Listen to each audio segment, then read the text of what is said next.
खूबसूरत औरत थी। इसके गले में सोने का लॉकेट, माथे पर झूमर, हाथों में सोने की कई चूड़ियाँ और उंगलियों में सोने की अंगूठियाँ पहनी हुई थीं। इसके पैरों में पहनी झांझर भी सोने की थी, जबकि इसका लिबास कीमती और सुर्ख रंग का था। सुल्तान ने हैरत ज़्यादा होकर औरत से पूछा, तुम कौन हो और यहाँ क्या कर रही हो? औरत ने सुल्तान का सवाल सुना तो गमज़दा सी आवाज़ में बोली, मेरा नाम शरीफा है। मैं बदकिस्मत दुल्हन हूँ।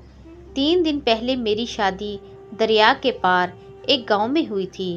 आज सुबह मैं अपने माँ बाप से मिलने शाह जिमना गई थी। सुल्तान ने चौंकते हुए पूछा, और इतने जेवरात पहनकर तुम तन्हा गई थी? तुम्हारा शोहर कहाँ है? औरत ने ये सुनकर कहा, वो भी मेरे साथ था। हम शाम के वक्त वहाँ से वापस रवाना हुए तो मैंने अपने शोहर से कहा कि मेला लग